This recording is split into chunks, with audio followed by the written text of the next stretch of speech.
पूरे भारतवादी ज्योतिर्लिंग में ओंकारेश्वर ही ऐसा ज्योतिर्लिंग है जिसके दर्शन के पश्चात कोई महानदी का दर्शन होता है, जिसके तट को छूकर कोई महानदी बह रही है। आप काशी जाएंगे गंगा जी दूर है, आप उज्जैन जाएंगे क्षिप्रा जी दूर है, आप सोमनाथ जाएंगे समुद्र है, लेकिन ओंकारेश्वर ही ऐसा ज्योतिर्लिंग है जिसके दर्शन के पश्चात कोई महानदी का दर्शन होता है।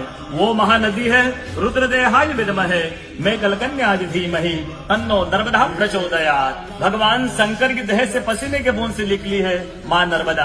भारतवर्ष में जितनी नदियां हैं सब उत्तर दक्षिण, दक्षिण उत्तर की ओर बहती है, लेकिन माँ नर्मदा उदय से अस्सी की ओर बहती है, पूर्व से पश्चिम की ओर बहती है।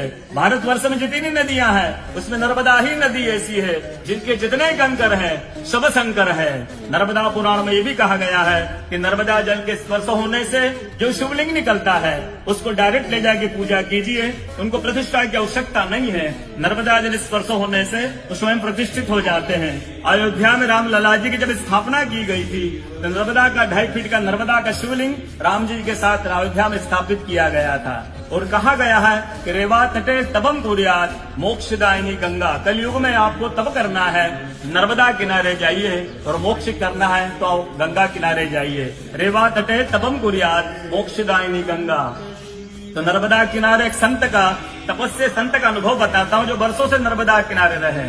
जब वो देखते हैं सुबह 3 से 4 बजे ब्रह्म मुहूर्त में एक कोई माई आती है, नर्मदा स्नान करके लौट जाती है। संतों को जिज्ञासा हुई कि मैं वर्षों से इस माँ को देख रहा हूँ, नर्मदा स्नान करके लौट जाती है।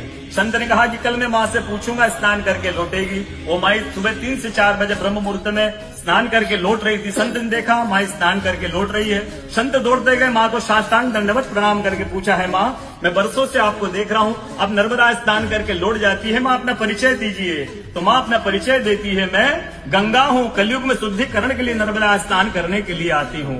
बोलो गंगा मैया की जय, नर्मदा मैया की जय, ओंकारेश्वर भगवान की जय, आज के कथा के आनंद की जय, भक्त और भगवान की जय।